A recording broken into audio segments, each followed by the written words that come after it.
నాతో చాలా సన్నిహితంగా ఉన్నటువంటి అనేక మంది సీనియర్ తెలుగుదేశం పార్టీ లీడర్లు ఫోన్ చేసి నీ మీద ఎటువంటి పరిస్థితుల్లో కూడా దాడులు జరగాలని చెప్పి లోకేష్ గారి దగ్గర నుంచి ఆజ్ఞలు వస్తూ ఉన్నాయి, నువ్వు కొంచెం జాగ్రత్తగా ఉండబ్బా అని చెప్పి నాకు ఫోన్లు వచ్చినాయి. వచ్చిన తర్వాత నా దగ్గర 100 గన్మెన్లు పెట్టుకునేటువంటి స్థితి నాకు లేదు.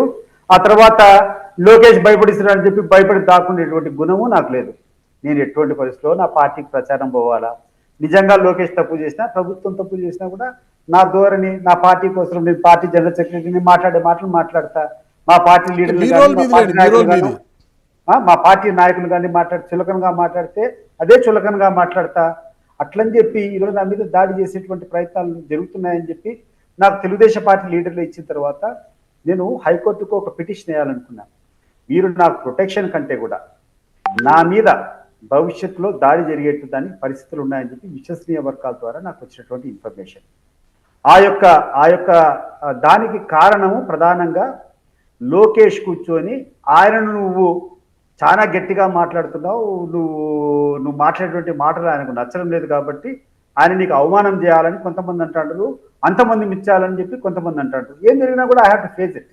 కాబట్టి నేను ఈరోజు పిటిషన్ మా అడ్వకేట్ దగ్గరికి పోయి ఏమన్నానంటే, భవిష్యత్తులో నాకు ఏమి జరిగినా నాకు ఈ లోకేష్ రెచ్చగొట్టేటువంటి విధానం వల్ల నాకు ప్రాణానికి కానీ నాకు దాని హాని ఉంది, దీన్ని మీరు సుమోటోగా తీసుకొని భవిష్యత్తులో నాకు ఏమి జరిగినా కూడా లోకేష్ ప్రధాన కుట్రదారునిగా మీరు కూర్చొని సిబిఐ ద్వారానే నా మీద ఏమైనా దాడి జరుగుతాయి. ఒకవేళ నేను లేననుకో, నేను లేకున్నా కూడా సిబిఐ ద్వారానే నాకేం జరిగినా కూడా ఇన్వెస్టిగేషన్ జరగాల, లోకల్గా ఉన్నటువంటి పోలీసులు లేవని చెప్పి ఇప్పుడు అడ్వకేట్ కూర్చొని డ్రాఫ్ట్ చేయమని చెప్పిన.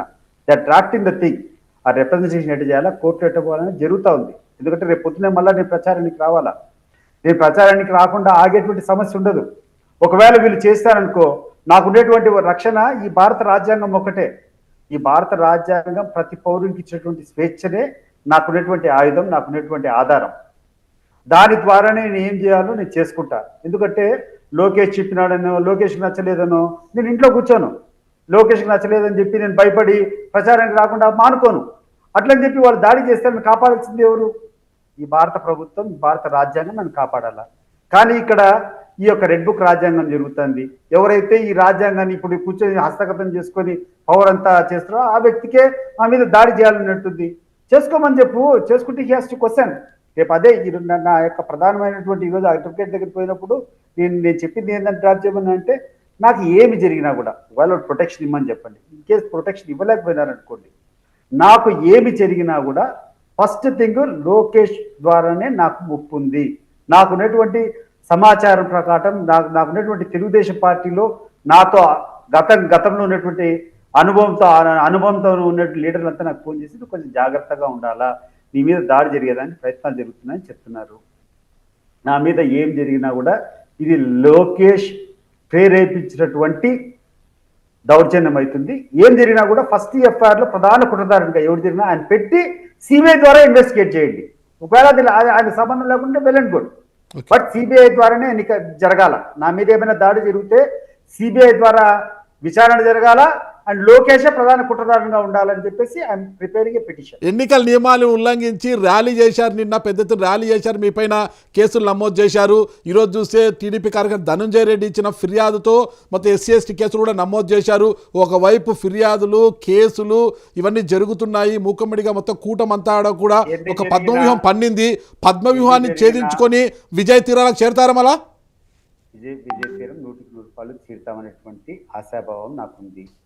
క్లియర్ గా అక్కడటువంటి క్యాడర్ అందరికి ఒకటే మెసేజ్ ఇచ్చినాం. గెలిచినా ఓడిచినా మీకు వచ్చిన నష్టమే లేదు, గెలిచినా కూడా మీకు వచ్చే నష్టమే లేదు. ఓడితే పోయిందని కాదు, గెలిచి ఇదేందో అద్భుతం సాధించినాము అని చెప్పుకునేది ఏం గెలిచినా కూడా చెప్పుకోవాల్సిన అవసరం లేదు. వారు గెలిస్తే పులివెందుల్లో గెలిచామని గొప్పగా చెప్పుకుంటారు. చెప్పేది నువ్వు అరాచకాలు చేసుకొని ఇంకోటి చేసుకొని ఏమైనా గెలుచుకున్నా కూడా దానివల్ల ఏదైనా వస్తుంది అనుకుంటే అది వాళ్ళ అవివేకం. నేను చెప్పేది ఒక ఎన్నికలు గెలిచేది కాదు, ప్రజల మనసు గెలుచుకోవాలి. ప్రజల హృదయాల్లో చిరస్థాయిగా ఏదైనా లీడర్ అయిన తర్వాత ఏదో ఒక యాక్టివిటీ చేసుకొని ఏదో ఒకటి 10 మంది ప్రజలు చేసుకొని నిస్వార్థంగా హ్యాపీగా కూర్చోవాలి. ఎక్కడికి పోయినా కూడా నా వరకు నేను ఒక రాజకీయ నాయకునిగా నీ లక్ష్యం ఏంటంటే, నేను చచ్చిపోయేంత వరకు ఎవడైనా నా గురించి నా పేరు ప్రస్తావనకు వస్తే వాళ్ళ నాయన మంచి వ్యక్తి, వాళ్ళ ఆయన అంత పద్ధతిగా వెళ్ళినటువంటి వ్యక్తి. ఇంతకంటే నేను ఎక్కువ ఆశించడంలే. నాకేందో పదవులు కావాలా, ఇంకోటి ఏమన్నా వస్తే ఓకే, ఇది వస్తే కానీ యాక్సెప్ట్ చేద్దాం. లేకుంటే దాంట్లోకోసం అని చెప్పి నా మంచితనాన్ని పోగొట్టుకోవాల్సిన అవసరం లేదు. దానికోసం అని చెప్పి నా హుందాతనం పోగొట్టుకోవాల్సిన అవసరం లేదు. దానికోసం అని ఏదంటే పనికిరాని పనులు చేయాల్సినటువంటి అవసరం లేదు. 25 సంవత్సరాలు తెలుగుదేశం పార్టీ తరఫున చేసినంత కాలం కూడా నేను ఎప్పుడు 24 ఏదో డబ్బులు విపరీతంగా ఖర్చు పెట్టి చేయాలని అనుకోలే, లేకుంటే దౌర్జన్యం చేయాలని అనుకోలే. I have a place. ఈ రోజు కూడా మీరు పోయి పులివెందులు ఎంక్వైరీ చేయి, నా స్థానం ఏందో మీరు ఎంక్వైరీ చేయండి. I'm happy with what ever position I have. నేను ఈరోజు సంతృప్తిగా ఒక రాజకీయ నాయకునిగా ఒక పార్టీలో నేను రాజకీయం చేసిన తర్వాత I have a very satisfying feel in my heart. రాత్రి నిద్రపోతే ఎప్పుడు కూడా నేను మంచి చేసిన, నేను చేయగలిగినంత చేసిన అనే సాటిస్ఫాక్షన్ నాకుంది. అది చాలు నాకు. నాకే ఈ పదవులు ఏమన్నా పెద్ద ఏమన్నా కిరీటమా, లేకపోతే ఏమన్నా పోతాయా? పదవుల కోసము ఇంకో దానికోసము ఆ ప్రాంతంలో ఉన్నటువంటి ప్రజల్లో చిచ్చు పెట్టడము, లేనిపోని పనికిరాని పనులు చేయడం కరెక్ట్ కాదు. ఇది ఒకటి నేను చెప్తున్నాను కదపా.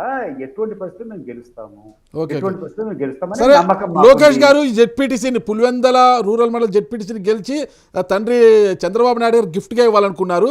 ఉన్న స్థానాన్ని నిలబెట్టుకొని మీరు జగన్మోహన్ రెడ్డి గారికి గిఫ్ట్గా ఇస్తారా? జగన్మోహన్ రెడ్డి మేము గిఫ్ట్ ఇచ్చేంత స్థాయి మాకు లేదు. మేము గిఫ్ట్ అనేది కాదు. నార్మల్గా మా యొక్క పోరాటం మేము చేస్తాం. మా పార్టీ గెలవాలా, ఎందుకంటే గడిచిన ఎన్నో సంవత్సరాల నుంచి వాళ్ళకు ఉండేది కాబట్టి ఆ పటిష్టం మళ్ళీ ఉంది, వాళ్ళకి ఆ పట్టు ఆ ప్రాంతంలో ఉందని చెప్పి నిరూపణ చేయాలి కాబట్టి మేము మా పోటీ మేము చేస్తున్నాం. ఓకే, చూద్దాం, పోటీ చేయండి. మరి ఈ బలాల మీద ఎవరి బలం ఎంత అనేది 14వ తారీఖు తెలిసిపోతుంది. అంతవరకు సతీష్ రెడ్డి గారు. నాగరాజు గారు, నాకు ఒక చిన్న సలహా. ఎప్పుడు కూడా మీరు ఒక సీనియర్ జర్నలిస్ట్ అనేటప్పుడు మీరు క్వశ్చన్స్ అవన్నీ వేసేటప్పుడు ఎవడైనా ఎక్కడైనా అప్రజాస్వామ్యంగా వ్యవహరిస్తే వీడు వాడు అనకుండా ఇది తప్పు నువ్వు చేసేది అనే వార్నింగ్ ఇచ్చేటువంటి స్థాయిలో మనం ఉండాలి. ఖచ్చితంగా. ఇప్పుడు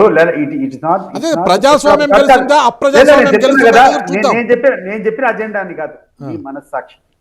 నేను చెప్పేది నేను కొలబద్ద కాదు, లేకుంటే నేను చెప్పిన అజెండా అని కాదు, లేకుంటే XYZ చెప్పిన అజెండా కాదు. నీ మనస్సాక్షిని నేను ప్రశ్నించండి. ఎవరైనా నిజంగా తప్పు చేస్తే వాళ్ళు తప్పు చేసేవాడిని నిలదీయండి. ఎంత రోడైనా కూడా వాళ్ళు చేసిన తప్పుల్ని ఎండగట్టండి. బట్ ఏ క్వశ్చన్ కూడా అనవసరమైనటువంటి ఇప్పుడు తప్పు చేయని మీద క్వశ్చన్స్ చేయడం అనేది మేము మిమ్మల్ని నిందించలేదు. ఎవరి బలం ఏంటనేది ఆ రోజు తెలుస్తుంది. కాదు, నిందించినా నేను చెప్పుకోగలిగినటువంటి ధైర్యం నాకుంది, చెప్పుకునేటువంటి గుణం నాకుంది. అప్రజాస్వామ్యమా అది నా కోరిక. అదొక్కటే. ఎవడైతే తప్పు చేస్తాడో తప్పును మీరు తీవ్రంగా ఖండించండి. మీకు ఒక ఎప్పుడు కూడా తప్పు చేసేవాడిని నువ్వు తప్పు చేస్తున్నావు, ఇది కరెక్ట్ కాదు, నువ్వు చేసేటువంటి విషయం వల్ల ఈ రోజు ఈ సమాజం దెబ్బతింటుంది, ఈ ప్రాంతం దెబ్బతింటుంది అని గట్టిగా నిలదీయండి. నిజాలకు దూరంగా నిజాలకు దగ్గరగా ఉండడమే మా ఛానల్ యొక్క లక్ష్యం. నేను అట్లా చెప్పడం లేదు, నిజాలకు దూరం అని చెప్పడం లేదు. కానీ మీరు వేసేటువంటి కొన్ని క్వశ్చన్స్ నిజాయితీ పరులకు వేయాల్సినటువంటి క్వశ్చన్స్ మీరు వేయడం లేదు. ఎవడైతే తప్పులు చేస్తారో తప్పు వాళ్ళు మీరు నిలదీయండి. నేను కాదని చెప్పడం లేదు. నేను కూడా తప్పు చేస్తా, తప్పు నిలదీయండి, నా వివరం తీసుకోండి. కానీ ఏదో దారిలో పోయేవాడు మాట్లాడే రిఫ్రాక్ట్ మాటలు ఉంటాయి కదా, ఏంటంటే కూర్చొని వాడు చేసే ఆరోపణలు, నీ మనసుకు నువ్వు దాన్ని సాటిస్ఫై అయితే నన్ను అడుగు. ఎవడో ఒకటి ఇప్పుడు ఒక XYZ నీ మీద ఆరోపణ చేస్తాడు, నీ మనసు సాటిస్ఫై అయ్యి అతను చెప్పింది కరెక్ట్ క్వశ్చన్ అడగాలని అడుగు, నేను అలా ఆన్సర్. కానీ నీ మనసుకు సాటిస్ఫై కాకుండా అవతలోడు చేసింది తప్పు అని తెలిసినా కూడా నేను ఎవరు తప్పు బీటెక్ రవి ఇలా అంటున్నారు, ఓటమికి భయపడి బీటెక్ రవి, నేను అదే నాగార్జు గారు మీకు చెప్తున్నా, బీటెక్ రవి గారు అంటున్నారు అనేటువంటి విషయాన్ని మీ మనసుకు మీరు క్వశ్చన్ వేసుకోండి. బీటెక్ రవి యొక్క క్వశ్చన్ సమంజసమైనది నా మనసుతో కాదు, అక్కడ జరుగుతున్న పరిస్థితి గురించి నేను చెప్పేది.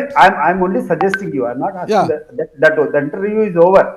ఆ కథ అయిపోయింది, దాని కార్యకాలం అయిపోయింది, మనం ఇద్దరం మాట్లాడుతున్నాం.